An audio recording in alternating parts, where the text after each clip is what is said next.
The clinking of glasses and the low murmur of forced sympathy was a sound I imagined hell would make. It had been 3 days since the doctor had called, 3 days since Richard's side of the bed went permanently cold, and now our house, my house, was filled with ghosts.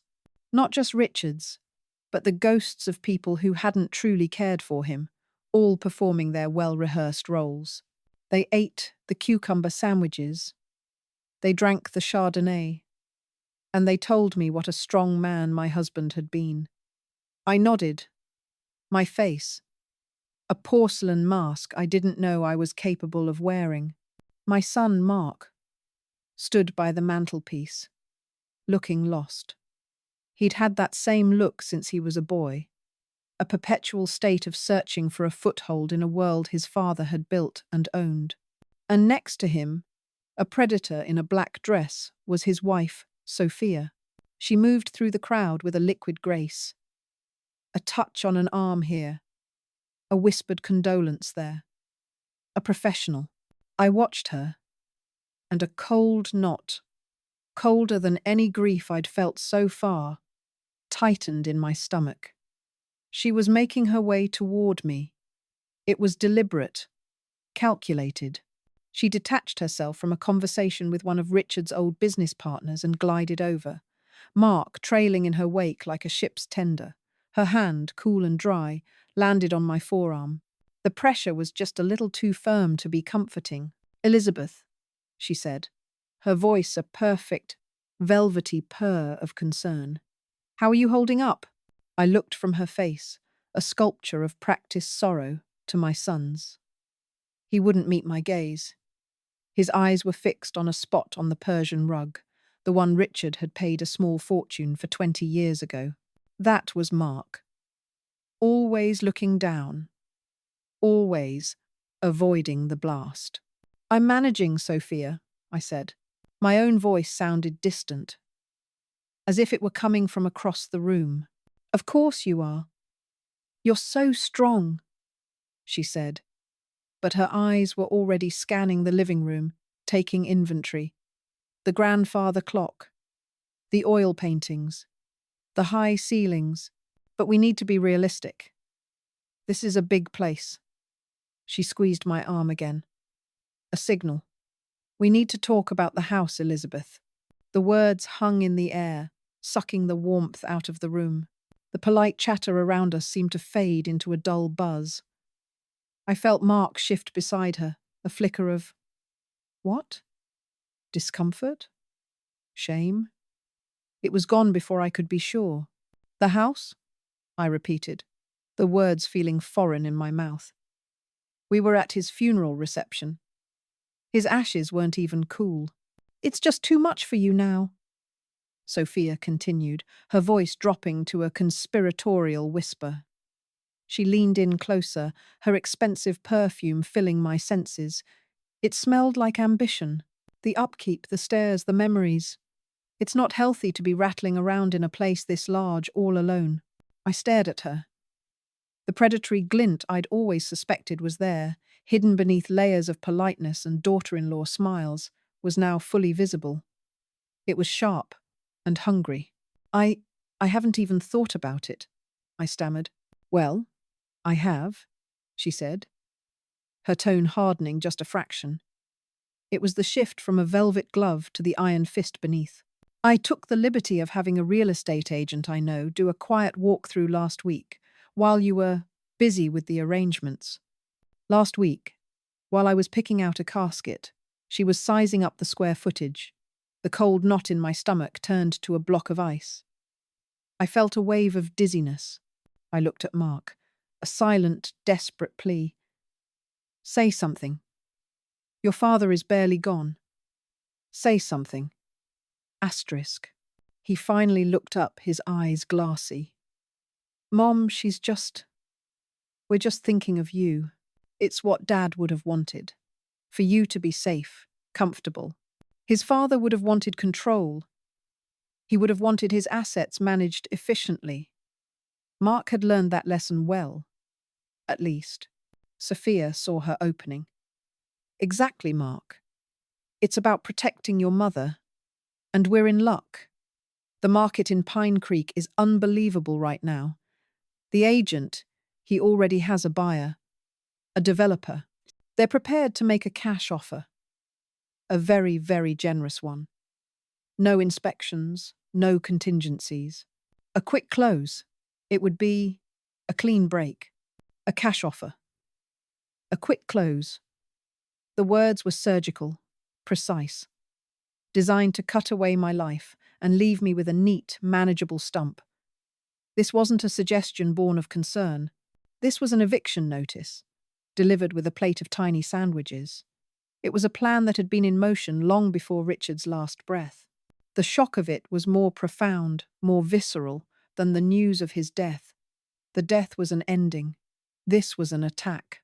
It shattered the fragile, numb peace I had mistaken for grief and planted a seed. A dark, ugly seed of suspicion that began to sprout in the cold, hard soil of their betrayal. I pulled my arm from her grasp. The movement was small, but it felt like tearing a continent in two. No, I said. The word was quiet, but it was mine. We're not talking about this now. Sophia's smile tightened. It didn't reach her eyes. Elizabeth, please be reasonable. No. Get me a glass of water, Mark, I said, looking directly at my son, ignoring his wife completely. For the first time in years, I was giving an order in this house. He flinched, startled, then nodded mutely and scurried toward the kitchen. He was relieved to have an escape. Sophia watched him go, a flicker of annoyance crossing her face before being smoothed over by that mask of sympathy. We'll talk later, she said. Her voice once again, honey sweet. When you've had a chance to rest, it's all for the best, you'll see. But I had seen. In that moment, I saw everything. I saw her ambition, my son's weakness, and the carefully constructed life I'd lived begin to crack, revealing something rotten underneath. The funeral wasn't the end of a chapter. It was the beginning of a war. And I was standing on the battlefield, completely alone. The last of the hollow guests finally departed, leaving behind a wake of half-eaten pastries and the cloying scent of lilies. The silence they left behind was louder than the party had been. It pressed in on me from all sides, a physical weight. I locked the front door, the bolt sliding home with a definitive metallic thud. I was alone. Truly, properly alone. For the first time in 45 years. I walked through the downstairs rooms, my hand trailing along the walls. This house. It wasn't just a structure of wood and plaster. It was my cage. A beautifully decorated, spacious and comfortable cage, but a cage nonetheless. Richard had chosen it. He had furnished it. He had dictated the color of the walls, the style of the curtains, the placement of every single piece of furniture. My entire world had been curated by him. My life with Richard hadn't been a partnership. It had been a performance. And I was the supporting actress. He was a man of impenetrable walls, both emotional and physical. Control was his native language. He controlled the finances, doling out a generous household allowance that felt less like a shared resource and more like a salary for services rendered. He controlled our social life, vetting guest lists and approving dinner party menus. No, Elizabeth, the Carters are dreadfully dull. We'll have the Astors instead. He's on the board of the university. My opinions were irrelevant accessories. I wandered into the formal dining room. I remembered a party, maybe 15 years ago. I'd bought a new dress, a simple navy blue sheath. I thought I looked elegant. Richard had seen me coming down the stairs and frowned. Is that what you're wearing? He'd asked, not unkindly, but with the weary air of a man correcting a recurring error. It's a little drab, don't you think? Go put on the green silk. It brings out your eyes. I went back upstairs and changed. It was easier than arguing. It was always easier. 45 years of choosing the easier path. 45 years of silence. I stood now before the most imposing wall of all. the door to his study. It was always locked, even to me, especially to me. For decades, it was the one corner of my own home that was forbidden territory. It was his sanctuary, his fortress. From behind that heavy oak door, he ran his mysterious business. Grief consulting, he'd called it. A niche and apparently very lucrative practice. His clients were a parade of the city's elite. They would arrive in black town cars, men in bespoke suits with haunted eyes, women draped in pearls and quiet desperation. They would disappear into the study with Richard for hours. I would serve them coffee or tea on a silver tray, knocking softly on the door and waiting for his clipped "come in." I would place the tray on a small table, never looking at the client, never being introduced. I was just part of the furniture. When they left, they always looked hollowed out, drained. Their faces were blank masks, their grief seemingly vacuumed away, leaving behind an unnerving emptiness. I once asked him what he did in there. What kind of therapy could produce such a result? He had been sitting in his armchair reading the Wall Street Journal. He didn't look up. "It's a proprietary method, Elizabeth," he'd said, turning a page. "Very complex. It involves helping people contextualize their loss. A psychological recalibration. It's not something you'd understand." The unspoken addendum hung in the air. Asterisk. "You're not smart enough to understand." Asterisk. And I had accepted that. I had accepted it all. I was the perfect, quiet wife. An ornament he had chosen to complement his important life. A silent partner in a business I knew nothing about. I walked up the grand staircase, my steps echoing in the vast silence. In our bedroom, his scent still lingered. Cedarwood and expensive soap. His closet was a testament to his precision. Suits arranged by color. Shoes polished and aligned in perfect rows. My side of the closet was a riot of color and fabric, the one place my own taste was allowed to exist, largely because he didn't care what I wore when we were at home. I sat on the edge of the bed we had shared for more than 4 decades. I waited for the tears to come. I thought of his face, his voice, the weight of him beside me in the dark. Nothing. I felt a strange and unsettling calm. The grief I was supposed to be feeling, the heart-wrenching sorrow society expected of a new widow, simply wasn't there. And in that profound, terrifying stillness, a realization dawned on me. It was a slow, creeping sunrise of truth, illuminating the desolate landscape of my life. I wasn't grieving the man. How can you grieve a stranger you shared a bed with? My grief was for the woman I had never been allowed to become. The woman who might have had her own career, her own opinions, her own voice.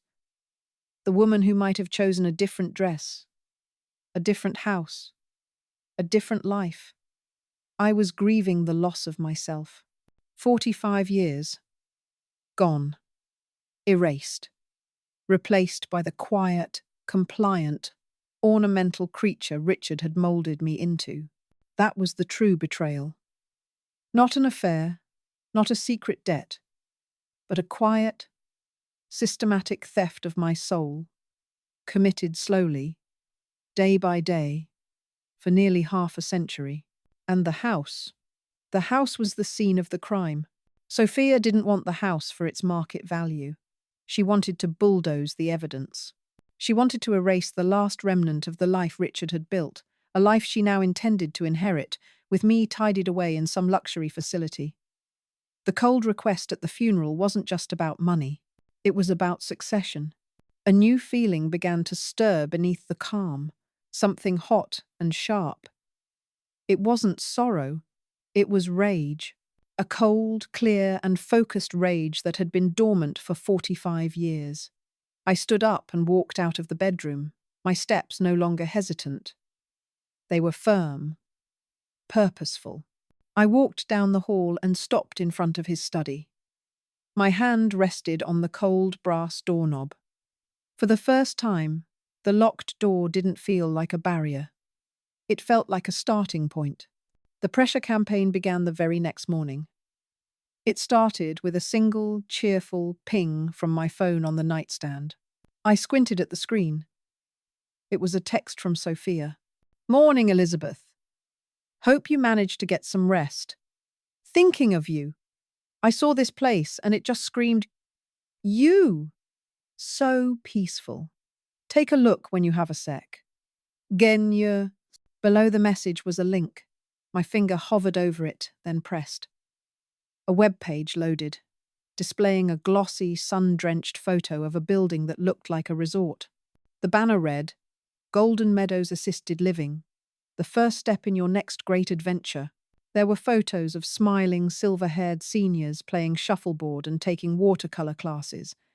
It was so perfectly, aggressively cheerful it felt like a threat.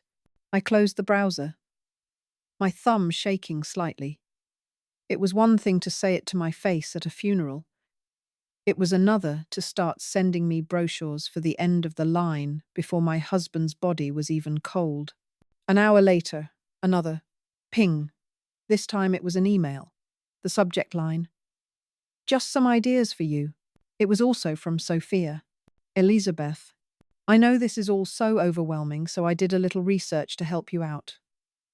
I've attached a few digital brochures for some downsizing and estate management services. They can handle everything: packing, sorting, selling furniture, cleaning. It would take all the stress off your shoulders so you can focus on what's important: healing. Asterisk. Hugs. Asterisk. Sophia." Attached were 3 PDF files. Senior Transitions Inc., The Gentle Move, Clear Path Estate Services. I clicked on the first one. It was filled with testimonials from grateful children. Senior Transitions made managing Mom's move so easy.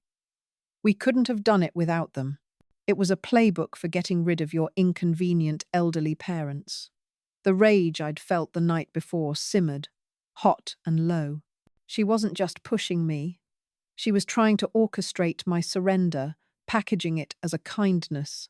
The assault continued throughout the day. A text with a Zillow listing for a 1-bedroom condo. An email with a link to a Facebook group called Pine Creek Senior Social Club. She was building a digital cage around me. Brick by brick. Link by link. Mark called once. His voice was strained. "Mom? How are you doing? Your wife is sending me real estate listings," I said, my voice flat.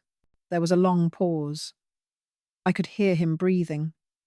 "Oh, well, she just, you know, she gets ahead of things. She's a planner. She's just trying to help, Mom. Don't be difficult." Difficult. That's what I was. Not grieving. Not shocked. Difficult. "I have to go, Mark," I said, and hung up before he could reply. I felt cornered. Trapped. They were moving so fast, creating a narrative that I was a fragile, incompetent old woman who needed to be managed for her own good. They would talk to their friends, to the family lawyer Richard had always used, painting a picture of my decline. And if I resisted, it would only prove their point. See? She's confused. She's not thinking clearly. It's the grief. Asterisk. I sat in the living room, the silent, enormous house, mocking me with its emptiness. Sophia was right about one thing. It was too much. But not because I was old and frail. It was too much because it was a museum of a life that wasn't mine, filled with secrets I had been too placid to question. Until now, my decision was sudden and absolute. The fear and helplessness curdled into a hard, defiant resolve. If they wanted a war over this house, they needed to understand I knew the terrain better than they did. I stood up, my joints protesting, and walked with a steady, determined gait to the end of the hall. I stood before his study door. The key was where it always was, in a small ceramic bowl on the hall table, along with spare keys for the shed and the wine cellar. A key he knew I would never use. It was a symbol of his transparent control, a lock that was psychological, not physical. Using it felt like a monumental act of rebellion. My hand trembled as I slid the old brass key into the lock. It turned with a satisfying, solid click. I pushed the door open. A wave of stale, conditioned air and the faint, antiseptic scent of lemon polish washed over me. I stepped inside, closing the door softly behind me. The room was a shock. I had expected something. Piles of files, a cluttered desk, the organized chaos of an important man's work. But it was the opposite. It was impeccable, sterile. The large mahogany desk was polished to a high sheen, completely empty except for a closed laptop. The leather chair was tucked perfectly beneath it. The bookshelves that lined 3 of the 4 walls were filled with leather-bound volumes of classic literature, philosophy, psychology, the kind of books people buy to look smart, not to read. There were no papers, no notepads, no ledgers, no stray pens, no family photos, nothing personal at all. It was as if his entire professional life had been professionally wiped, sanitized, and deleted. It was the office of a man who never existed. It was unnerving. I started to search. I opened the desk drawers one by one. They were all empty, not a single paperclip or stray business card. I ran my hands over the desktop, looking for hidden compartments. Nothing. I moved to the filing cabinets tucked away in a corner. I pulled open a drawer. Empty. The next one. Also empty. All of them. Just bare, clean metal. A cold dread began to creep up my spine. This wasn't just tidy. This was an erasure. Someone had scrubbed this room clean of any trace of Richard's work, of his life. Sophia? Had she been in here already, with her real estate agent? Or had Richard himself planned this, a final act of disappearing his own secrets? I turned my attention to the bookshelves. They were custom-built, floor-to-ceiling mahogany. Richard's pride and joy. He'd had them installed shortly after we moved in. I ran my hand along a row of books, their spines stiff and uncracked. They'd never been opened. My fingers traced the line of the wood, the dust thick on the shelves. My gaze fell to the floor. The polished hardwood gleamed, reflecting the low light from the window. I kept running my hand along the shelves, moving from one section to the next. It was a pointless, frustrating exercise, yet I couldn't stop. Then, my fingers brushed against a section in the middle of the longest wall, a row of books on Freudian theory. The wood of the shelf beneath them felt different. Smoother. I knelt down, my knees complaining, and looked closer. While the shelves above and below it had a fine layer of settled dust along the front edge, this one was completely clean. Not a speck. As if it had been moved. Recently, my heart began to beat faster. I pushed gently on the books. They didn't move. I pressed on the shelf itself. Nothing. Then I tried pressing on the vertical divider next to the section. My fingers found a small, almost invisible seam in the wood. I pushed harder. The section of bookshelf about 3 feet wide gave slightly under the pressure. It moved inward, just a fraction of an inch. With a soft, mechanical sigh. There was no click, no sound of a lock disengaging, just a subtle shift. A change. I pulled my hand back as if I'd been burned. I stared at the bookshelf, at the almost imperceptible gap that hadn't been there a moment ago. The sterile, empty room suddenly felt charged with possibility. This was it. This was the first red flag, the first loose thread in the tightly woven tapestry of my husband's secret life. For 45 years, I had lived outside this room, accepting the locked door. Now I had just found another one, hidden in plain sight. And I knew, with a certainty that chilled me to the bone, that whatever was behind it was the reason Sophia wanted this house so badly. It was the reason I could never, ever let her have it.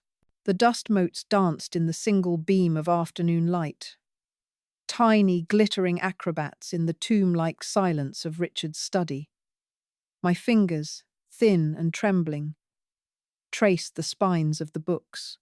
Leather-bound classics, Dostoevsky, Camus, books about human suffering, written by men who understood it.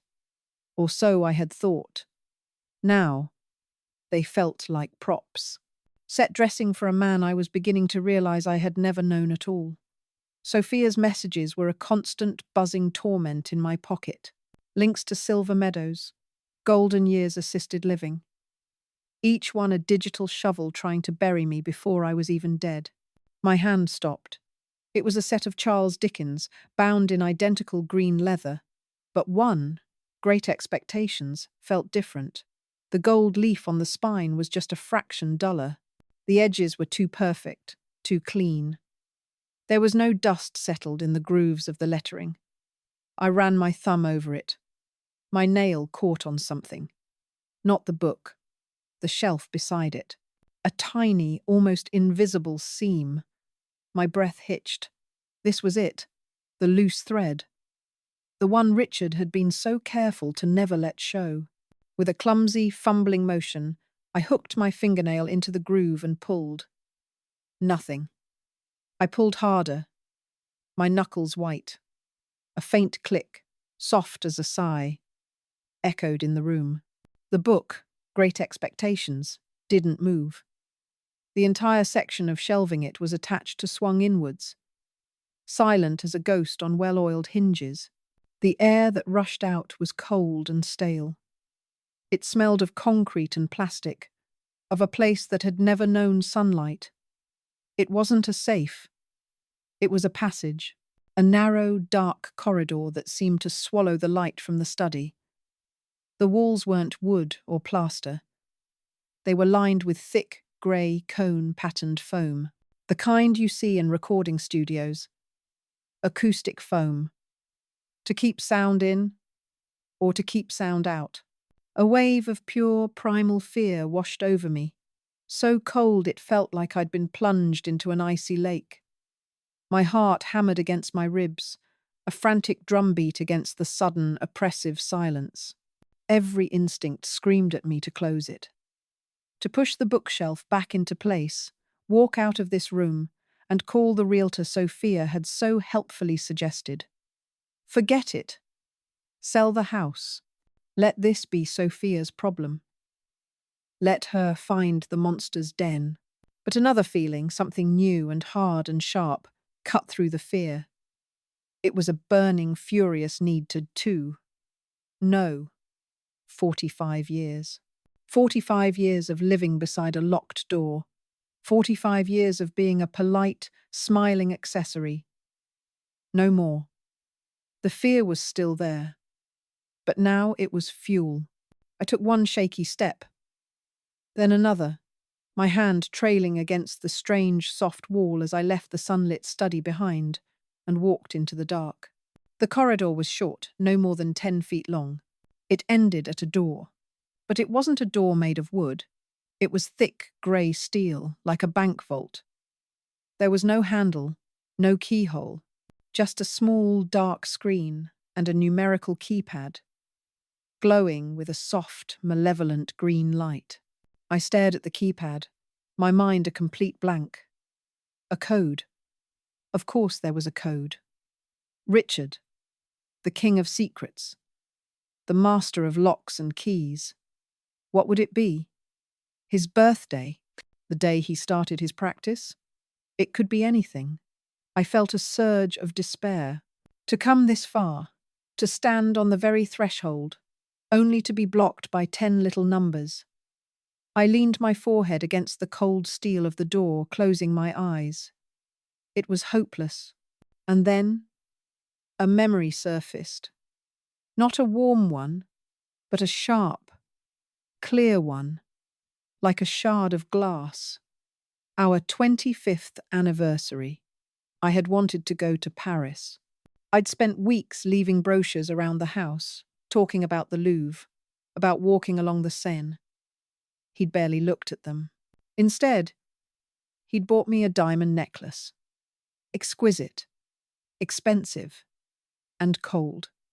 That evening, he'd been setting up a new online bank account. I'd walked past the study and heard him muttering to himself. 0 to 8. -1, -4, he'd said, tapping the keys. Can't forget the most important date. I had felt a little flutter of warmth then, thinking he meant our anniversary, August 14th. He'd never been sentimental, so I'd clung to that tiny crumb of affection.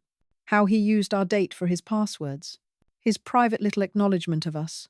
Now, standing in this cold, dark passage, the memory felt different, tainted. His obsession with the date wasn't sentiment. It was branding, a trademark for his secret life. My hand rose, trembling, but my fingers were steady as I punched in the numbers. 0, 8, 1, 4. I added the year of our wedding. 1, 9, 7, 9. A heavy metallic clunk echoed in the narrow space. The green light on the keypad turned off, and with a low hiss of hydraulics, the vault door swung slowly inward. The room beyond was not what I expected. There was no clutter, no evil laboratory, no piles of cash. It was worse. It was sterile. It was a stage. The air was chilled, and the only light came from recessed tracks in the ceiling, casting a clinical, shadowless glare. The floor was polished concrete. One wall, the one directly opposite the door, was a vast, dark mirror, stretching from floor to ceiling. I looked at my reflection, a frightened old woman, in a place she didn't belong. But I knew with a sudden sick certainty that it wasn't a mirror. It was two-way glass. Someone could stand behind it and watch. In the corners of the ceiling, nestled discreetly, were small, black, hemispheric cameras, high definition, positioned for perfect coverage. In the exact center of the room sat a single piece of furniture, a stark, modern armchair upholstered in black leather. It faced the mirror. It was positioned perfectly, a specimen chair, waiting for its occupant to be observed. My gaze fell on the only other object in the room. Against the far wall, there was a sleek, minimalist desk, also black.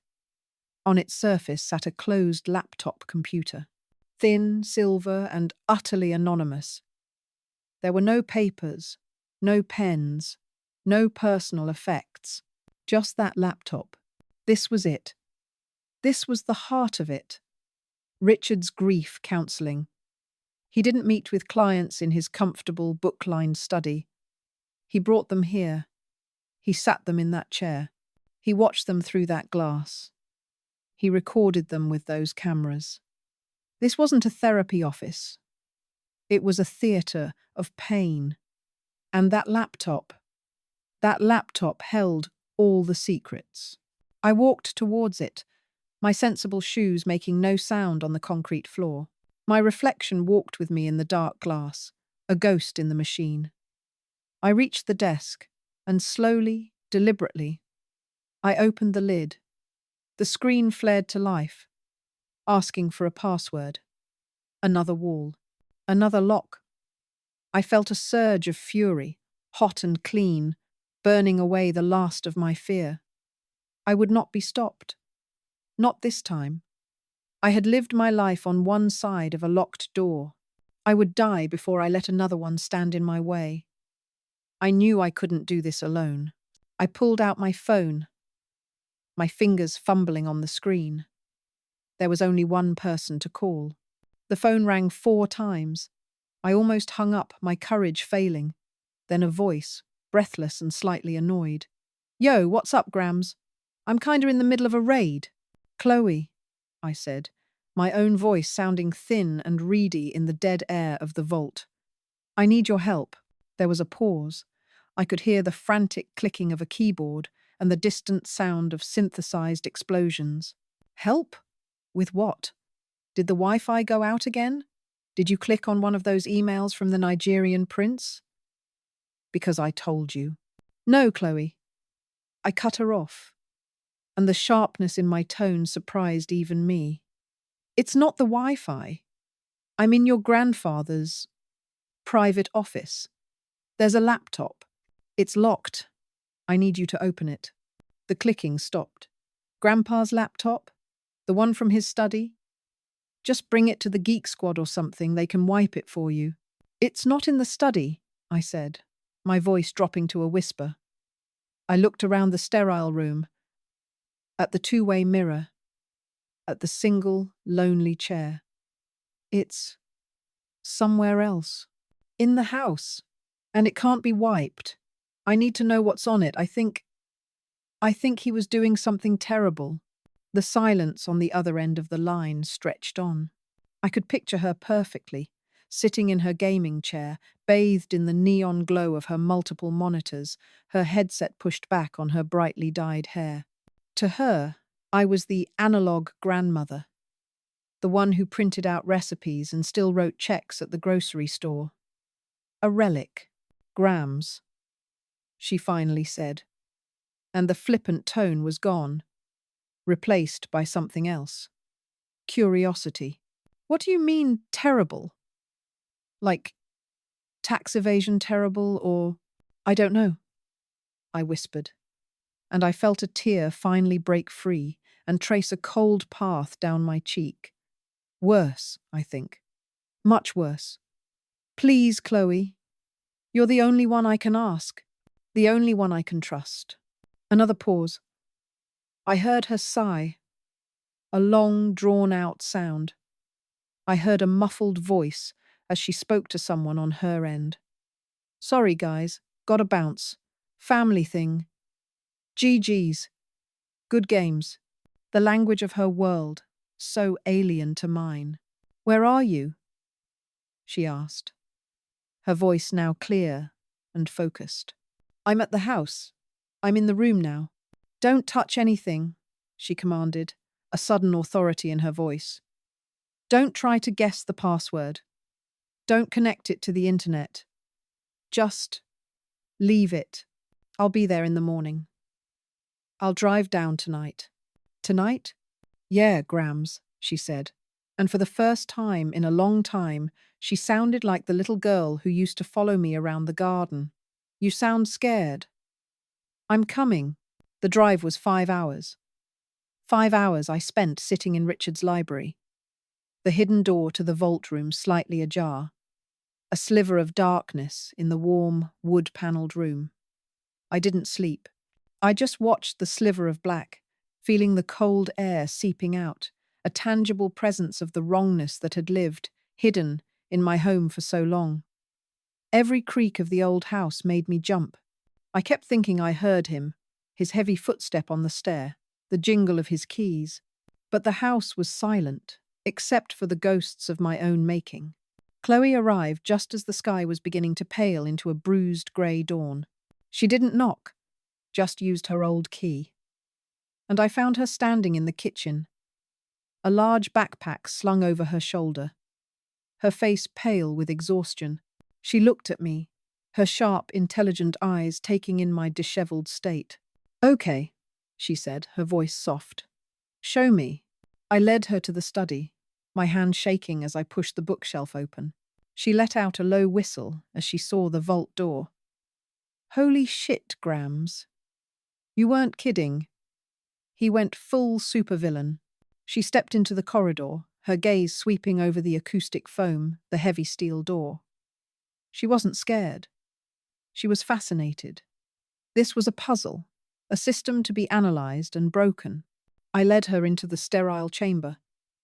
Her eyes widened as she took in the two-way mirror, the cameras, the single chair. Whoa, she breathed, running a hand through her messy, purple-streaked hair. This is a setup. Like a professional setup. She walked over to the desk and looked down at the silver laptop. Okay, let's see what Dr. Frankenstein was cooking up in his lab. For the next few hours, the cold room was filled with the quiet, rhythmic click of Chloe's keyboard. She worked with a fierce, focused intensity that I had only ever seen her apply to her video games. She didn't use brute force. It was more elegant, more like watching a surgeon. She pulled a small device from her bag and attached it to the laptop's port. Lines of code scrolled rapidly across a small screen she'd propped up beside the laptop. "He's good," she murmured, after a while, chewing on her lip. Military-grade encryption. Multiple firewalls. He's routing the login attempt through a series of ghost servers. It's like he expected someone to try this. "Can you do it?" I asked, my voice a dry croak. I was perched on the edge of the horrible leather armchair, feeling like one of his victims. "Everything is crackable, Grams," she said without looking up. "It's just a matter of time and processing power." She fell silent again, her fingers flying. The room was cold, and I wrapped my arms around myself, watching her. This girl, my granddaughter, who I thought spent her days in a fantasy world of dragons and spaceships, was here, in the real world, fighting a very real monster for me. And she was winning. Suddenly, she stopped. "I'm in." The laptop screen, which had been displaying a simple password field, flickered and changed. A desktop appeared. It was clean, almost empty, with only one icon in the center of the screen. It wasn't a folder. It was a logo. An elegant, stylized teardrop, rendered in deep blue, with 2 words beneath it in a flowing serif font. "Elysian Tears." Asterisk. "What is that?" I whispered. Chloe leaned forward, her face illuminated by the screen's glow. She double-clicked the icon. A new window opened. It looked like a high-end, exclusive website. The design was minimalist and luxurious.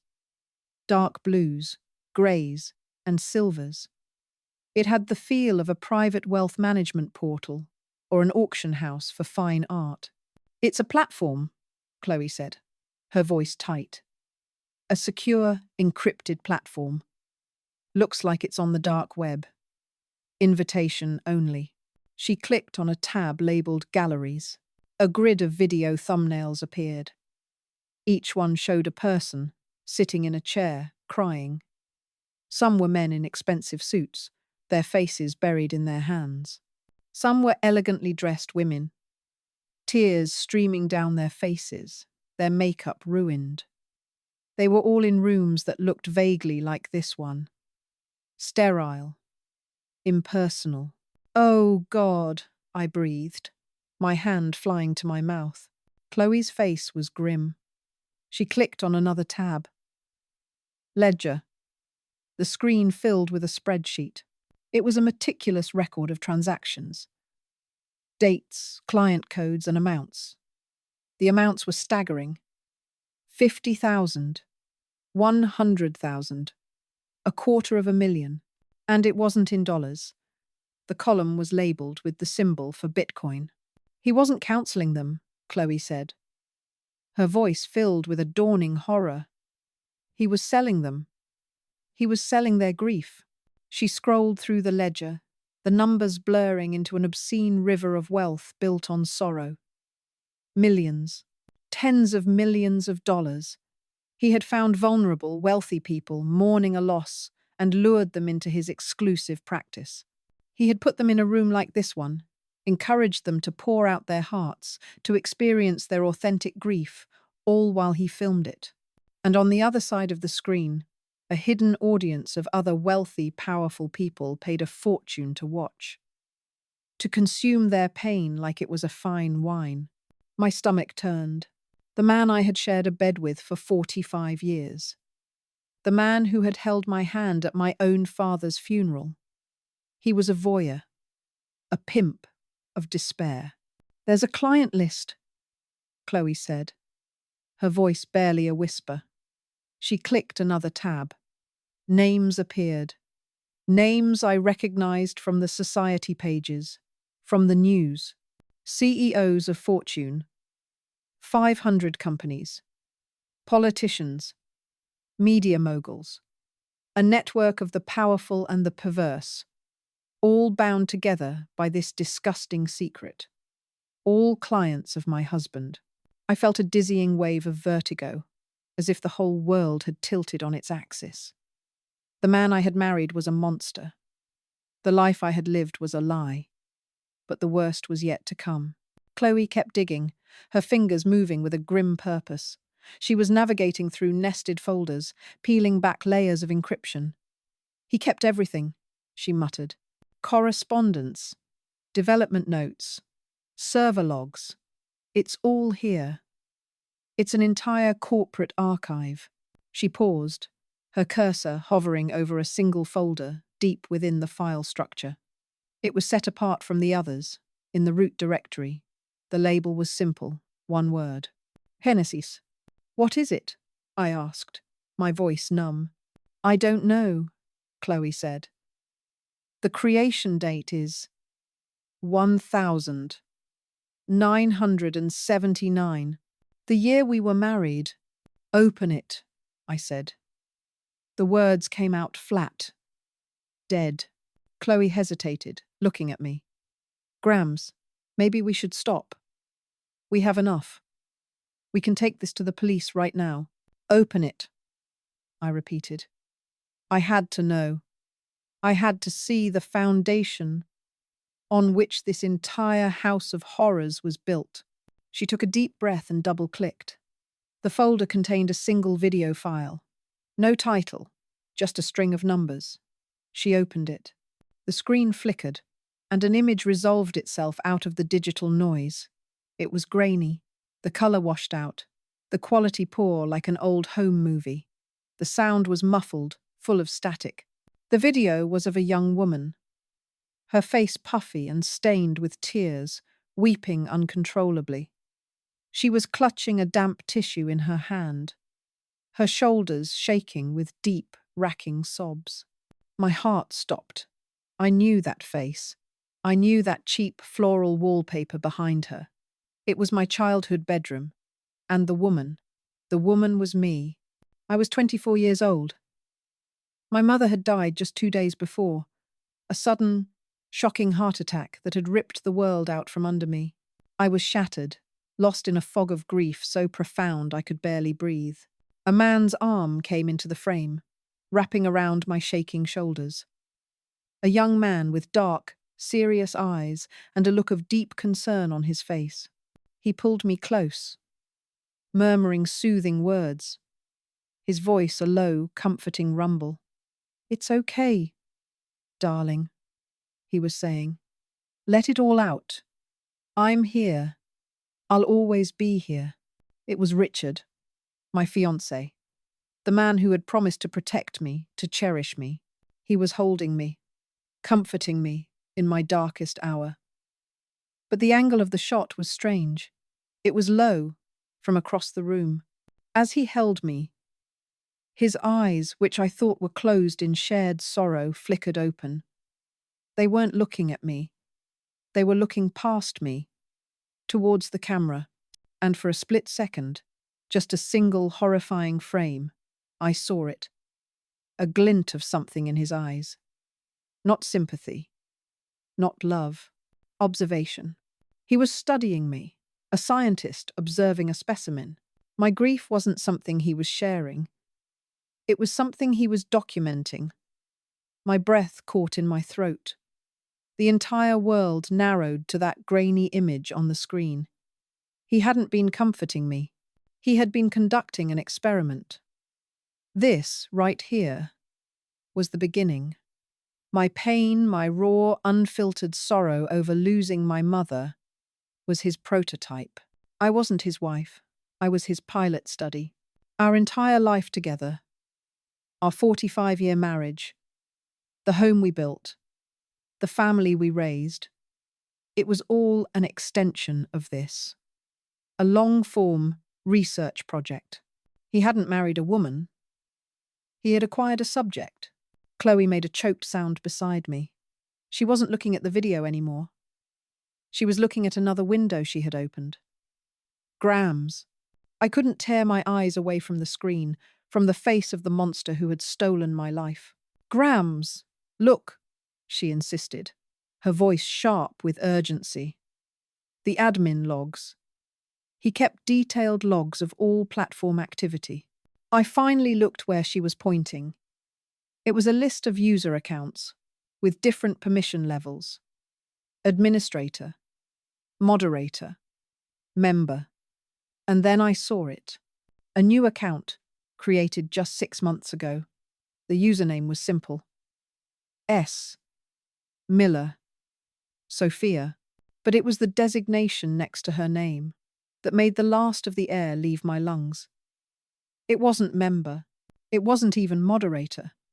The access level was listed in cold corporate text that sealed my fate and began my war. Successor-in-Training. The silence in the grief chamber was heavier than the soundproofed walls. It was the silence of a tomb that had just been unsealed, the air thick with the dust of secrets 45 years old. The video file, labeled Genesis, had ended. The image of a young, weeping Elizabeth, captured by the man she was about to marry, had faded from the laptop screen, but it was burned onto the back of her eyelids. Chloe sat frozen, her fingers hovering over the keyboard as if it were radioactive. "Grandma," she whispered, the word barely a puff of air. I don't understand. He filmed you? Before? Before everything?" Elizabeth didn't answer. She was staring at the blank screen, but seeing a ghost. She saw Richard, young and handsome, holding a camera she'd assumed was for capturing memories. He had been capturing a specimen. Her grief, raw and pure over the loss of her mother, had been his first product. The foundation stone of his empire of sorrow. Her entire life, her entire marriage, wasn't a partnership. It was a long-term clinical trial. She wasn't his wife. She was patient zero. The sound of the doorbell sliced through the unnatural quiet of the house. It was a shrill, ugly sound, an intrusion from a world that suddenly felt unreal. Neither of them moved. It rang again, longer this time, insistent. "Who could that be?" Chloe asked, her voice trembling slightly. "They're not expecting anyone," Elizabeth said, her own voice a monotone scraped clean of emotion. Sophia said she'd call. Slowly, as if moving through deep water, Elizabeth stood up.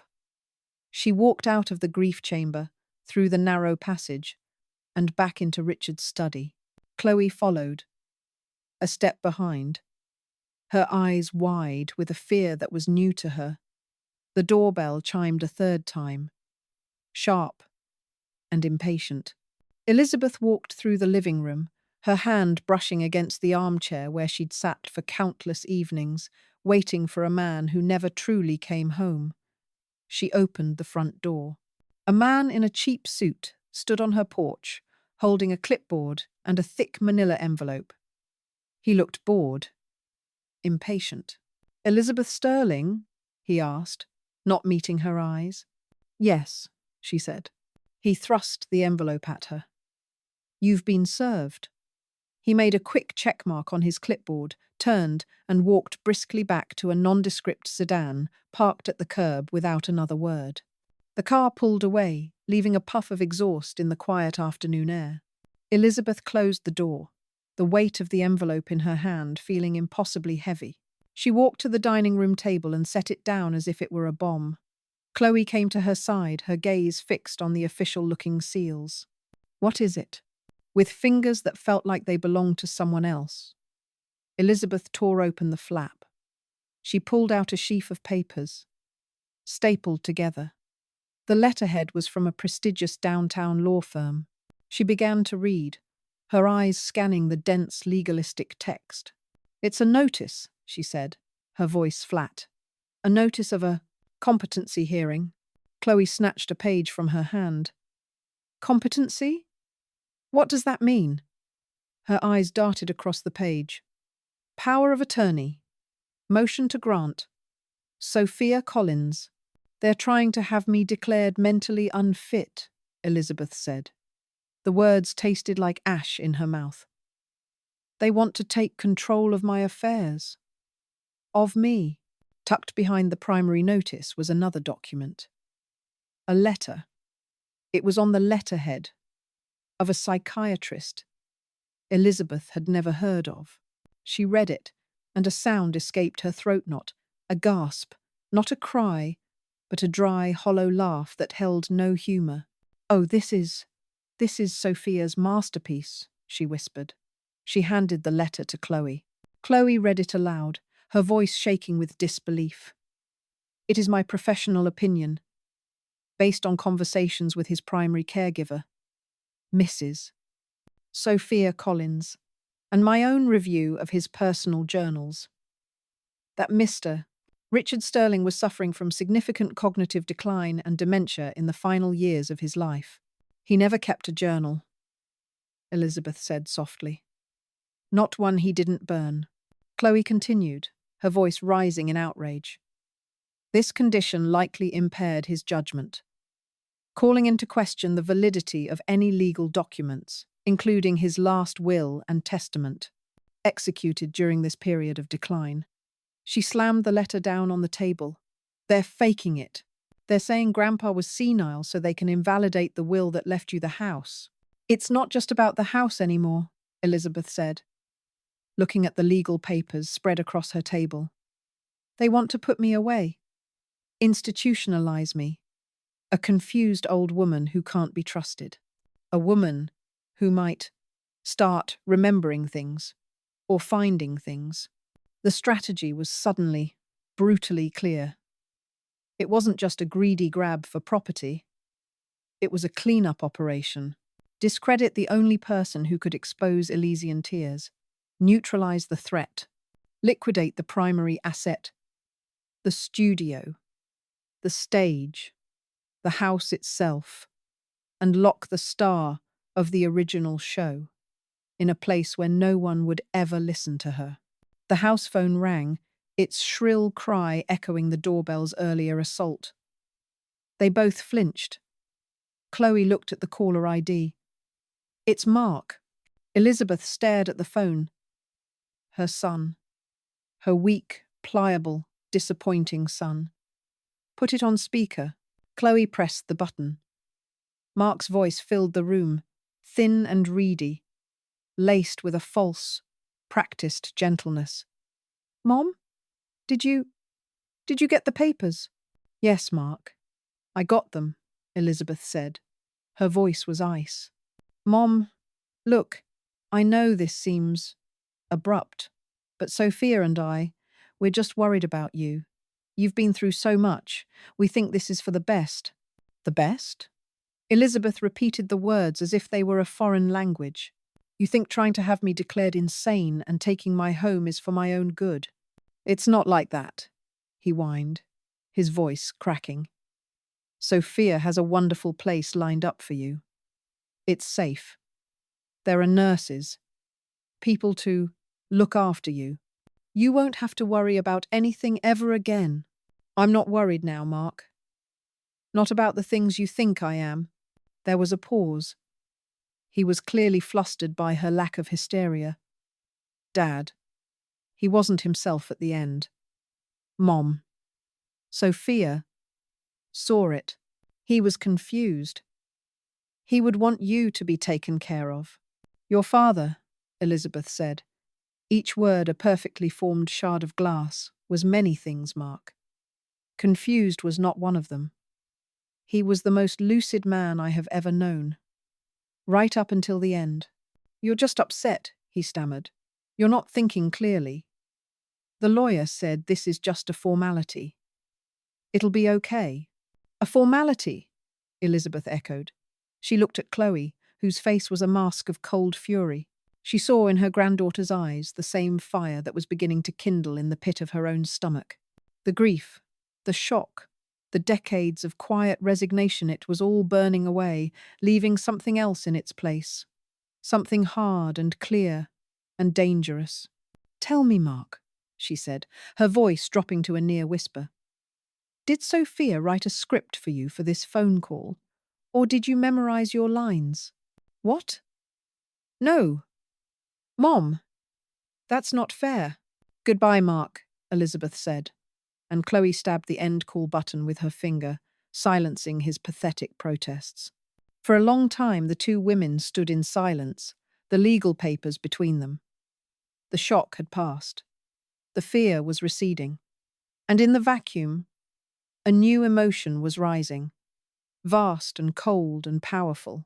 It was rage. A rage that had been simmering for 45 years, tamped down by duty and expectation and the quiet corrosion of a loveless marriage. Now, the lid was off. They think I'm a memory, Elizabeth said, her voice no longer flat but imbued with a chilling strength. A relic to be managed and put on a shelf. They think because I was quiet for so long, it means I was deaf, blind, stupid. She picked up the falsified psychiatrist's letter, holding it between her thumb and forefinger as if it were a piece of filth. Richard spent a lifetime trying to turn me into a ghost in my own house. He couldn't quite manage it. His little protégé isn't going to finish the job. She crumpled the letter into a tight ball, her knuckles white. She has made a mistake. She has mistaken patience for weakness. So what do we do? Chloe asked, her voice low and intense. We have the laptop, we have the files. We have the videos. We take this to the FBI. We burn them to the ground. Elizabeth walked over to the window, looking out at the manicured lawn, the perfect flower beds. It was all a facade, a pretty, respectable face hiding a monstrous secret. No, she said. Chloe stared at her. No? Grandma, why not? This is a criminal enterprise. Millions of dollars, blackmail, God knows what else. The feds would be all over this. Elizabeth turned from the window. Chloe, come with me. She led her granddaughter back into Richard's study, back to the hidden laptop. She sat down and gestured for Chloe to look. Open the client list again. Chloe navigated to the file. A list of names, pseudonyms, and wallet addresses filled the screen. I don't understand. Look closer, Elizabeth urged. Read the notes Richard kept. The real names are in the encrypted metadata. You found them yourself. Chloe scrolled, her finger tracing the screen. Her eyes widened. Judge Albright. He's a federal judge. The one who presides over the district where we would file the case, Elizabeth said. Chloe kept scrolling. Arthur Vance. Isn't he the state's attorney general? He and Richard played golf twice a month. Her finger stopped on another name, a name known to anyone who followed tech news. Elias Thorne, the CEO of Metacortex, the guy who owns half the news channels in this country and half of social media, an Elysian Tears founding member, according to Richard's notes. The Genesis funder, Elizabeth said softly. Do you see now, Chloe? We can't go to the police. We can't go to the FBI. We can't go to the press. Who do you report a crime to when the criminals and the judges are the same people? They wouldn't just bury the case. They would bury us. They'd use that competency hearing. They'd use Elias Thorne's media empire to paint me as a crazy, vindictive old woman. They'd seize the laptop as evidence, and it would disappear into a black hole. We would be destroyed.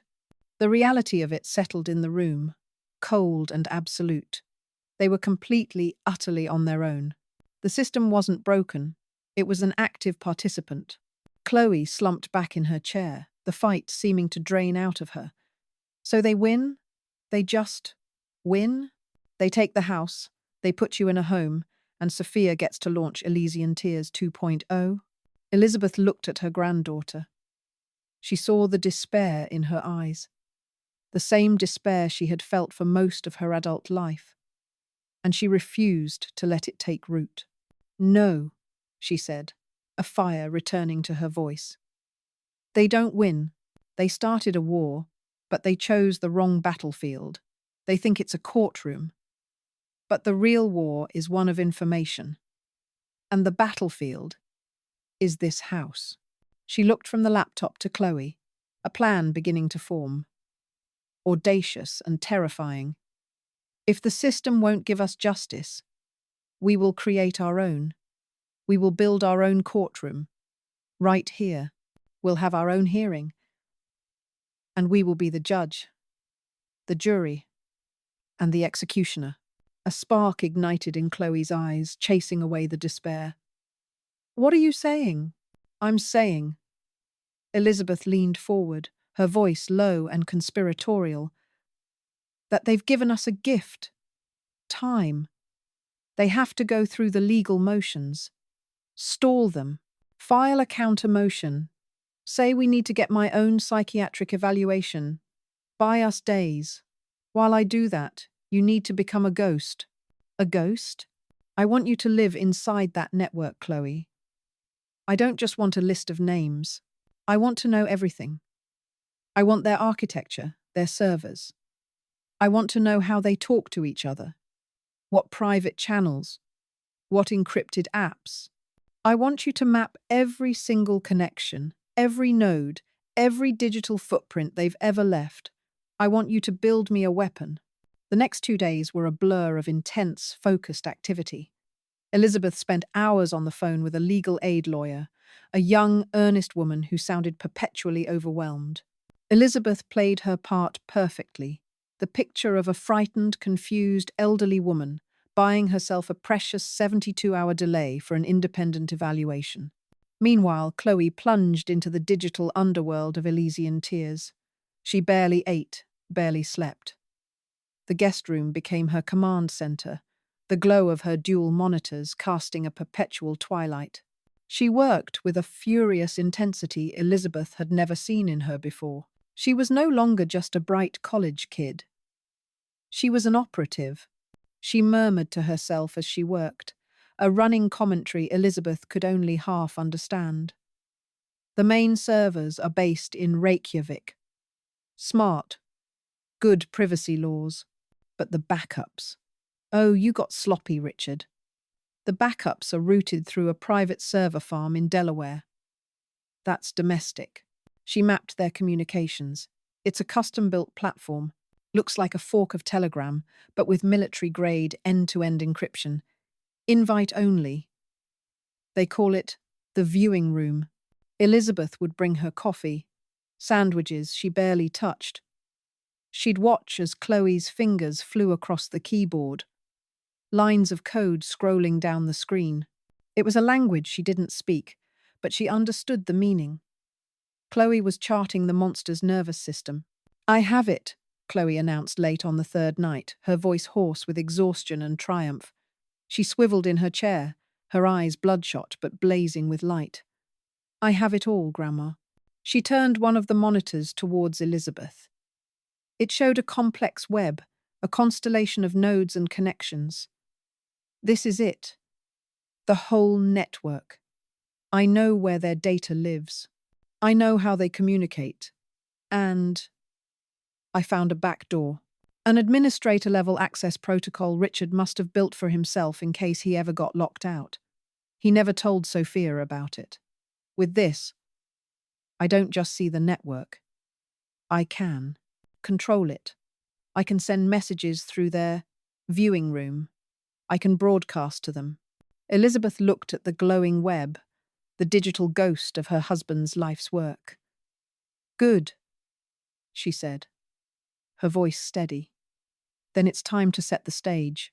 The next morning, Elizabeth picked up the phone. She took a deep breath, summoning the memory of 45 years of quiet desperation, of unheard pleas, of swallowed pride. She let the tremor enter her voice.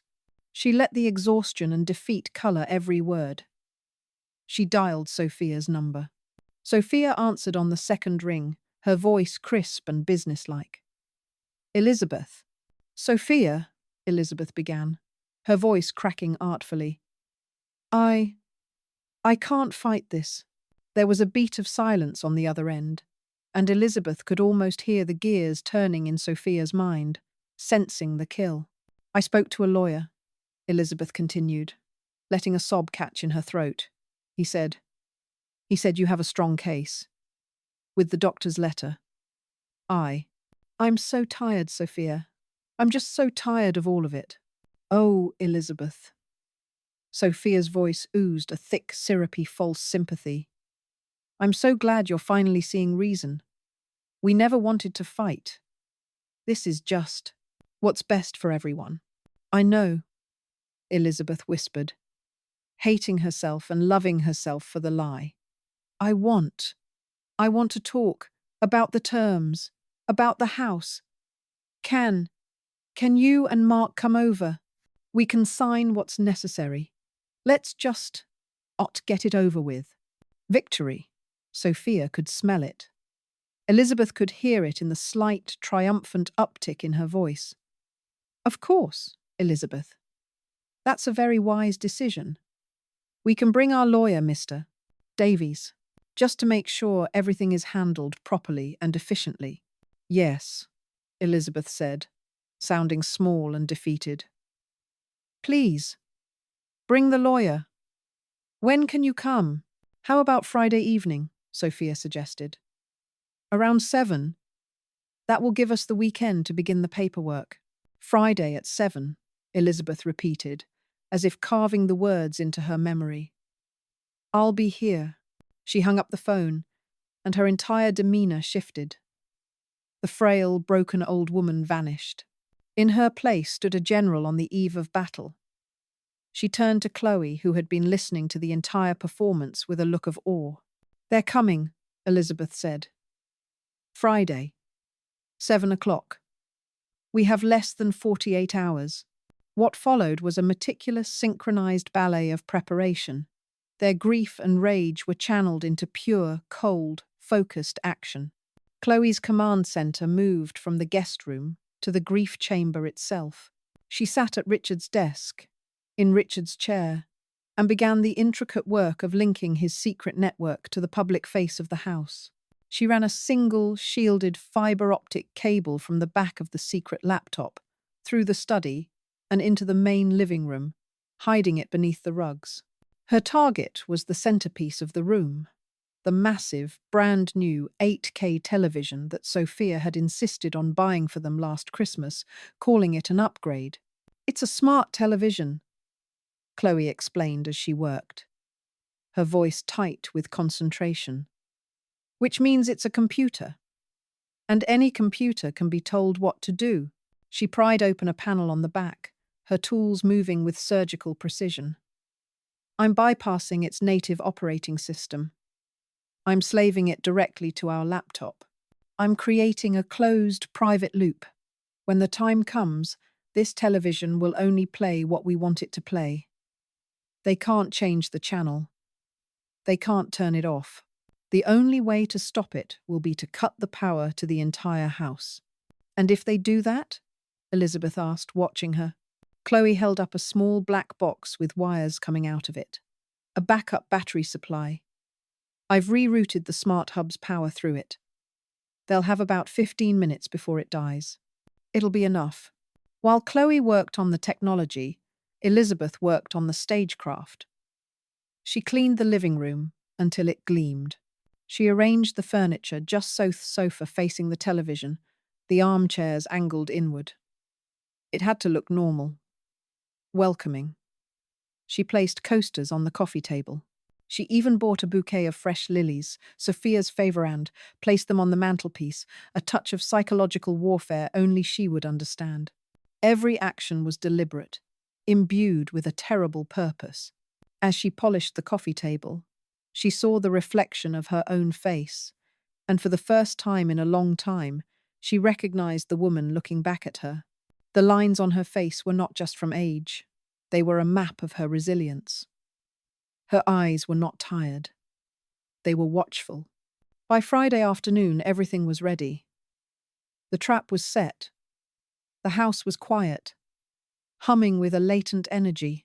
Chloe and Elizabeth stood together in the living room, looking at the dark, silent screen of the television. It was just a piece of furniture, an inert black rectangle. But soon, it would be their weapon, their voice, their courtroom. "Are you ready?" Chloe asked softly. Elizabeth looked at the television, then at her granddaughter, her partner in this strange and necessary war. She thought of the young, weeping girl in the Genesis video, a girl whose deepest pain had been stolen and monetized.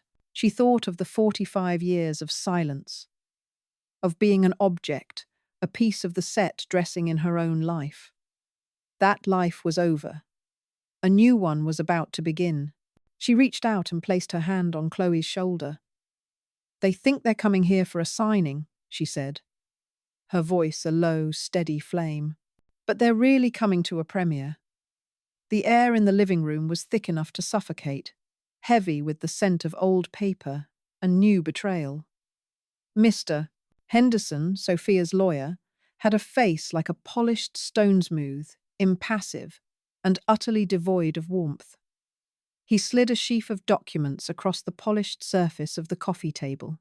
The sound was a crisp, definitive scratch, a line being drawn in the sand. "As you can see, Elizabeth," he began, his voice a low, professional drone, "everything is in order.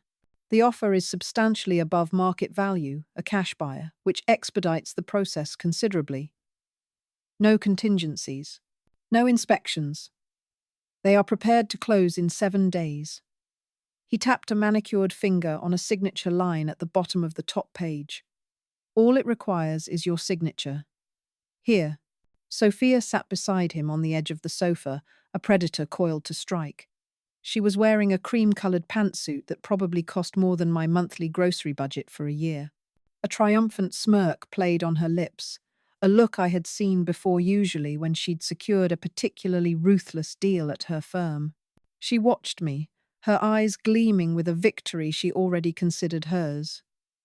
"It's the best thing for everyone, Elizabeth. A clean break. You won't have to worry about the upkeep, the taxes, the memories." Her voice was syrupy sweet, but the words were acid. "We've already toured a lovely facility for you. Golden Vistas. It has a garden. You'd like that." Mark, my son, sat in the armchair opposite me, his posture a study in misery. He wouldn't meet my eyes. He just stared at his own hands, twisting them in his lap as if he could wring the weakness out of them. He had been a ghost since the funeral, a hollowed-out version of the boy I'd raised, his strings pulled by the woman sitting beside the lawyer. He cleared his throat. "Mom, it's for the best. Dad would have wanted you to be comfortable." The lie was so bald, so pathetic. It almost made me laugh. Richard would have wanted this house to stand as a monument to his secrets, a tomb he curated for 45 years. He would never have sold it. I looked down at the pen Mr. Henderson had placed so carefully beside the documents.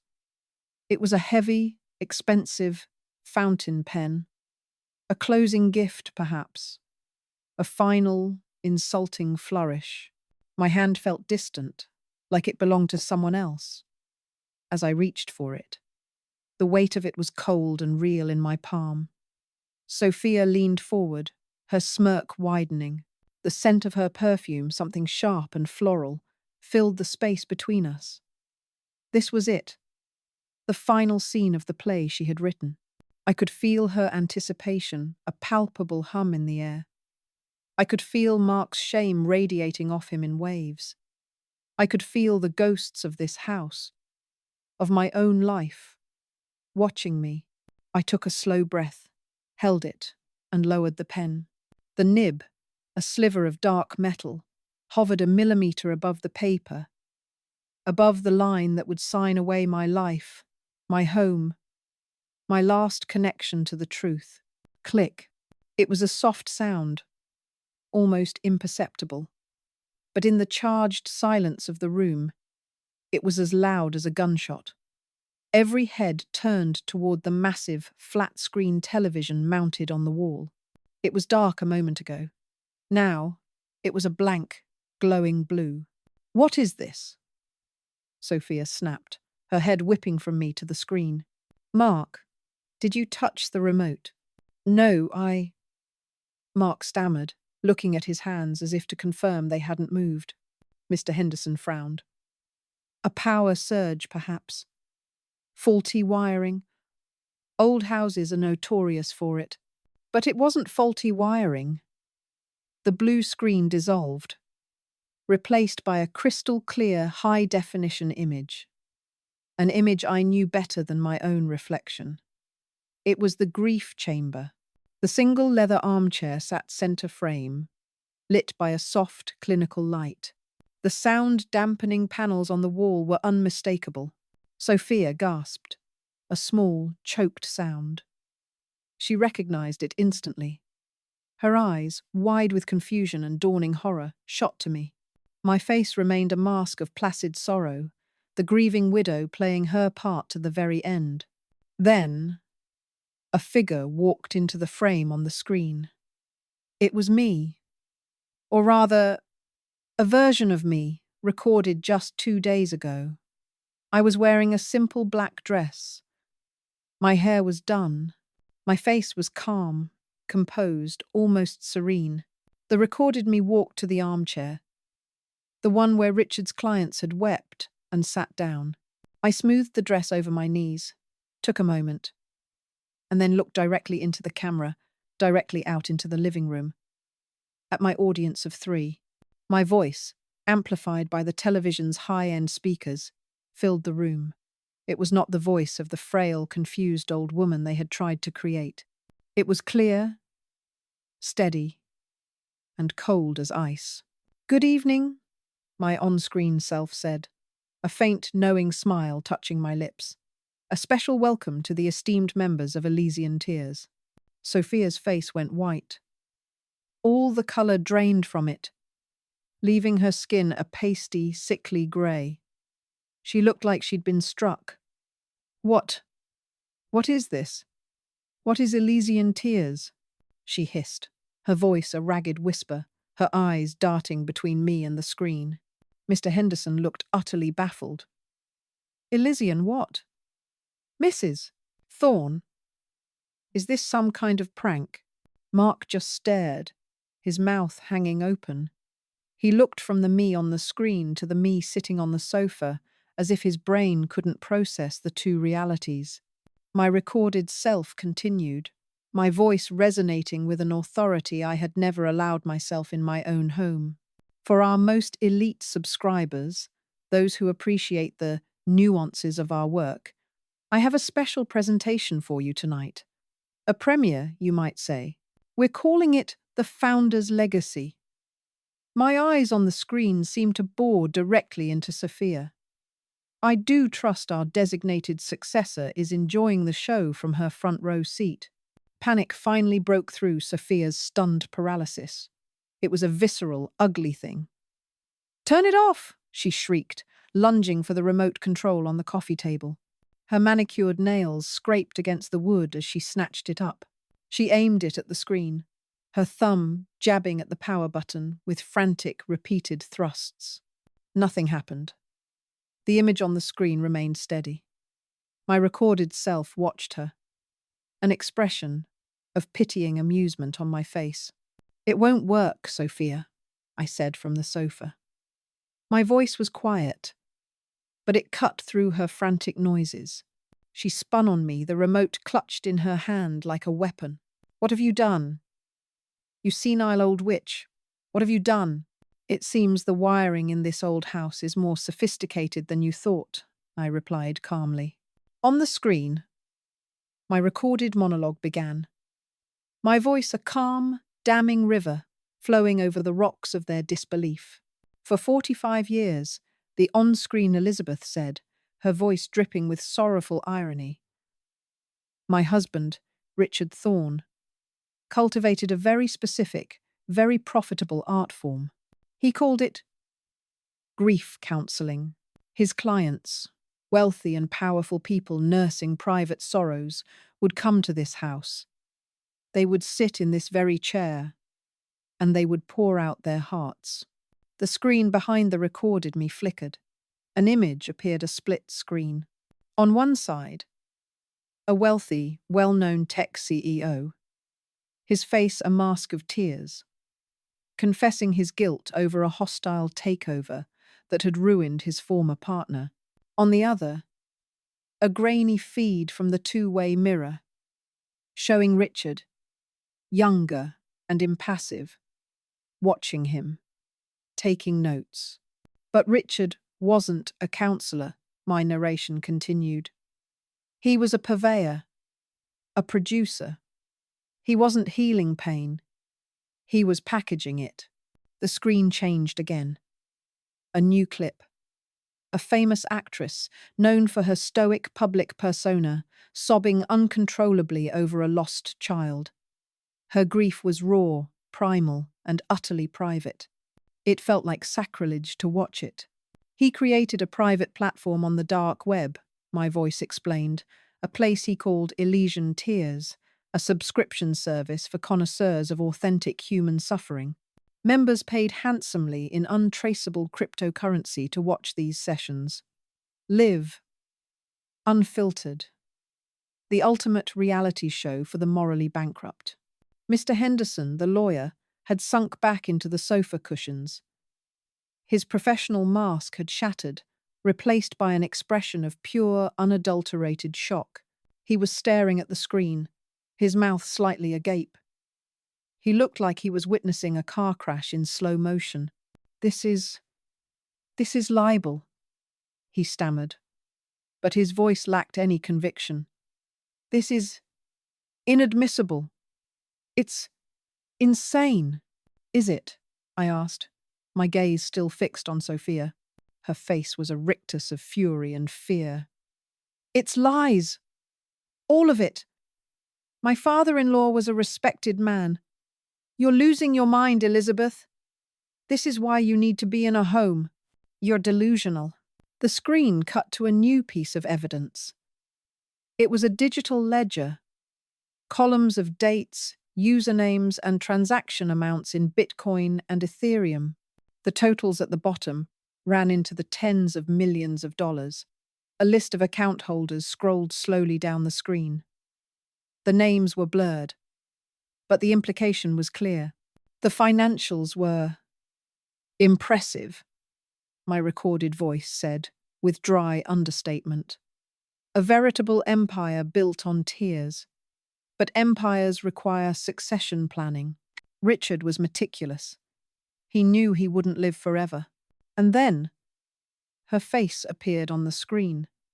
It was a log file from the Elysian Tears system. A user profile. User, asterisk, asterisk, Sophia Thorne. Designation, asterisk, asterisk, Successor-in-Training.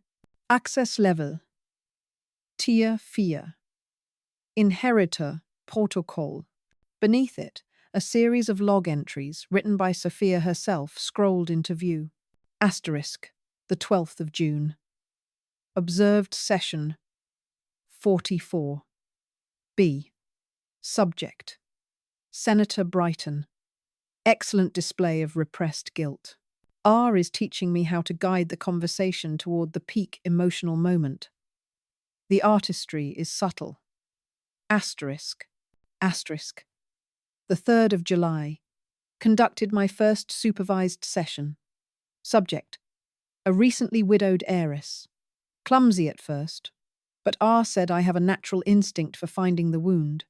Felt a rush of power. Asterisk, asterisk, the 21st of August. R's health is failing. The transition must be seamless. The house is the key asset. The studio is a fortress. M is weak. He will be easy to control. The old woman is the only obstacle. Competency hearing is the most efficient path. Liquidate the asset. Secure the legacy. Asterisk. Sophia let out a sounder strangled, guttural noise of pure animal terror. She looked at Mark, whose face had gone from pale to a shade of mottled green. He was looking at the screen, at his wife's words, at the cold, calculating plan to dispose of his own mother. He looked utterly broken.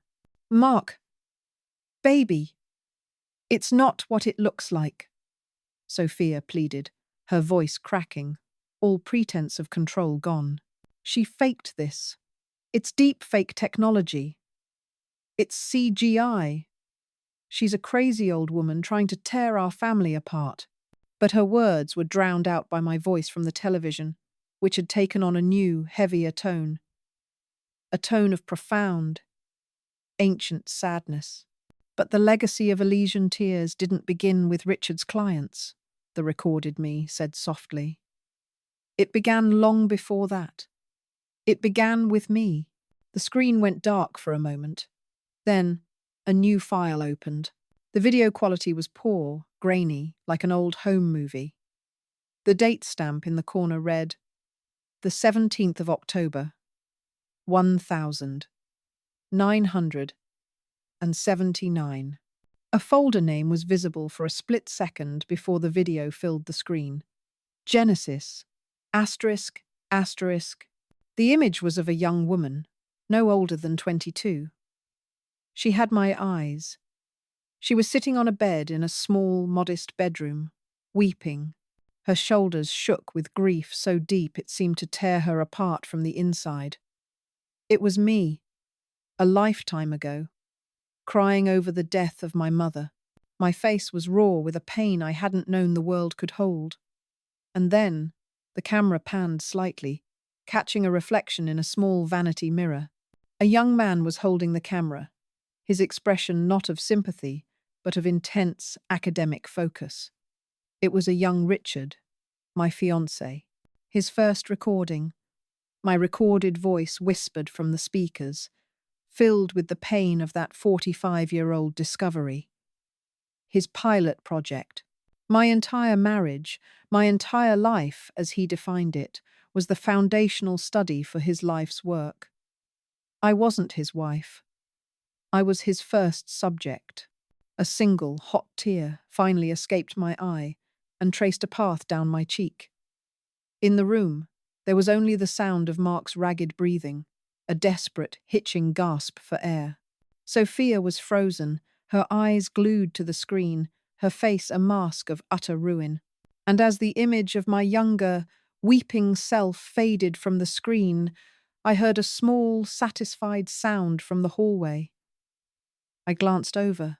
Chloe was standing in the doorway, her phone in her hand, a grim, determined look on her face. She gave me a single, almost imperceptible nod. That was the signal. In her hand, she tapped a single command on her phone's screen. A simple word.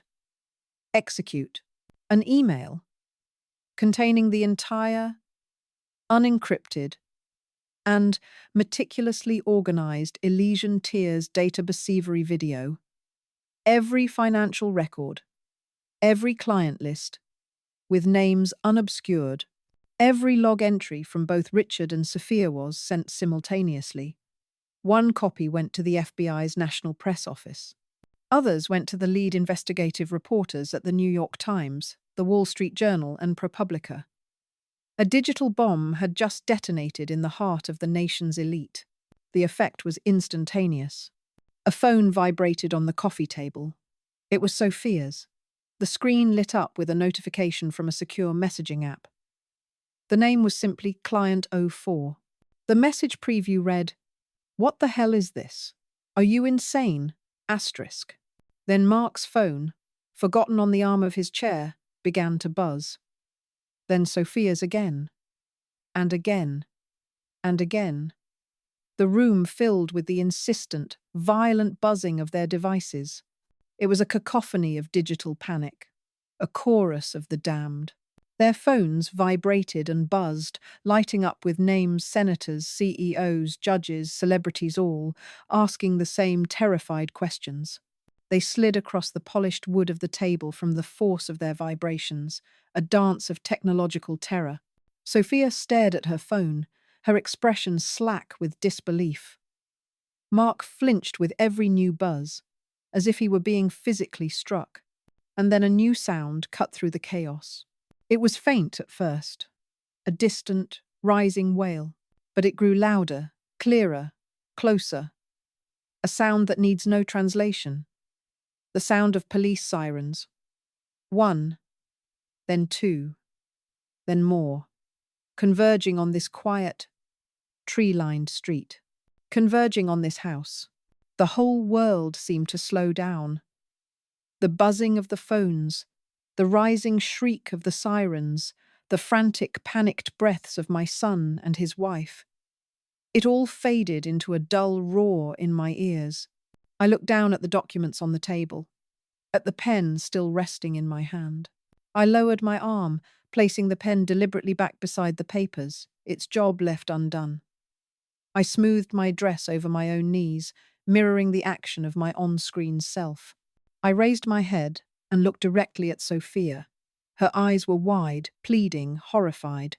The smugness, the confidence, the cruelty, it was all gone, burned away by the fires of her own making. All that was left was a terrified woman watching her world crumble into ash. I gave her a small, sad smile. "The house," I said, my voice perfectly calm, perfectly clear over the rising storm of sirens, "is not for sale." 6 months later, the world felt new. The air that filled my lungs tasted different, cleaner, lighter, free. The hum of the road beneath the tires of the RV was a constant, soothing song. Outside the wide passenger side window, the sun-baked plains of Kansas stretched out into an endless horizon, a promise of distance, of a future unwritten. Chloe was at the wheel, her hands steady, a small smile on her face as she navigated the big vehicle down the interstate. She'd taken to driving the RV like she'd been born for it, a nomad queen in her element. The Elysian Tears scandal, as the media had dubbed it, hadn't just rocked the nation's elite. It had leveled a part of it. The fallout was a daily spectacle on every news channel. Senators resigned in disgrace. CEOs were fired by their boards. At least 2 of the names on Richard's client list had taken their own lives rather than face the public humiliation. It was a brutal, ugly reckoning, and I felt a strange detachment from it all. It was their story now, not mine. Sophia had been denied bail. The prosecutor, a sharp-eyed woman who had shaken my hand with a look of fierce respect, was throwing the book at her. Fraud, extortion, conspiracy. Rhode Island CO charges. They said she was looking at decades in a federal prison, with no possibility of parole. Her picture was everywhere, the once perfectly coiffed successor looking haggard and defeated in a drab orange jumpsuit. And Mark, my son, he had crumbled completely on the stand. He testified against his own wife, trading his story for a reduced sentence. He detailed every conversation, every manipulation, every moment he chose his wife's ambition over his mother's well-being. He was a free man, legally speaking, but he was also a pariah. His friends had vanished. His family name was toxic. The last I'd heard, he was living in a small apartment somewhere in the Midwest, working a menial job under a different name. He had tried to call me once. I didn't answer. There was nothing left to say. The house, my gilded cage, had been stripped bare by forensics teams and then sold. The proceeds, along with assets seized from the Elysian Tears network, had been placed into a victims' restitution fund. It was a strange, poetic justice. The money made from selling my pain was now funding my liberation. I held a small, professional microphone in my hand, the foam windscreen brushing against my lips. "The road ahead," I said, my voice soft but clear, "is not about forgetting. You can't unlive 45 years. You can't erase the scars. But you can choose what they mean." I was recording the final episode of my podcast. It was Chloe's idea. The grief chamber, she'd called it. It had, to our astonishment, gone viral. Millions of people had tuned in each week to listen to an old woman in an RV tell her story. At first, it was terrifying, laying my life bare for strangers to judge, but it became empowering, to own the narrative, to shape the memory of Richard not as a respected consultant, but as the monster he was. To tell the truth, in my own voice. For so long, I continued into the microphone. My life was a story told by someone else. I was a character in Richard's play, a pawn in Sophia's endgame. My lines were silence. My role was to be an elegant piece of scenery. The greatest betrayal wasn't the secret business he ran from our home. It was that my very identity was his first, most lasting work of fiction. I paused, watching a hawk circle high above in the impossibly blue sky. Taking it all back the house, the truth. My own name it wasn't about revenge. Not really. Revenge is a hot, messy thing. This felt different. It felt like balancing a ledger that had been crooked for nearly half a century. It was about justice. Not just for me, but for every person whose deepest pain was turned into a commodity. And it was about reclaiming the right to author my own story. Chloe glanced over at me, her expression soft. She'd heard me practice this a dozen times, but she still listened with her whole heart. She was more than my granddaughter now. She was my partner, my co-conspirator, my best friend. The quiet, tech-savvy girl who had shown up at my door out of a reluctant sense of duty had become a fierce, brilliant woman who had helped me burn an empire to the ground. So, what is the lesson here? I mused into the mic, my voice finding its final rhythm. What is the moral of the story? Maybe it's that the quietest people have the most to say. Maybe it's that a cage, no matter how comfortable, is still a cage. Or maybe it's just this. It is never, ever too late to pick up the pen and write your own ending. I looked out at the vast, open landscape, the endless fields of gold and green. A sense of peace settled over me. So profound it was almost dizzying. It was the feeling of a great weight being lifted. A weight I hadn't even realized I was carrying until it was gone. "This is Elizabeth Thorne," I said, my voice steady and sure. "And this is my final word." I clicked the end recording button on the laptop perched on the dashboard. A small, definitive sound. Silence filled the cab of the RV, broken only by the hum of the engine. It was done. The story was told. Chloe let out a low whistle. "Damn, Grandma." "That's a wrap," I smiled. A real smile that reached my eyes and crinkled the corners. "I suppose it is." "So," she said, her eyes back on the road, a mischievous glint in them. "The podcast is done. The bad guys are in jail. The world is our oyster, or, our giant, paved, multi-lane highway." She grinned. "Where to next, boss?" I looked ahead, through the wide windshield, at the grey ribbon of road disappearing into the horizon. For the first time in my life, there was no map, no destination set by someone else. The road ahead was open, and it was entirely, gloriously my own. "West," I said, a thrill running through me. "Let's just drive west until we feel like stopping." Chloe laughed, a bright, happy sound that filled the small space with life. She turned up the radio, a classic rock song about freedom and open roads blasting from the speakers. And I leaned my head back against the seat, closed my eyes, and let the sun warm my face. I was finally free.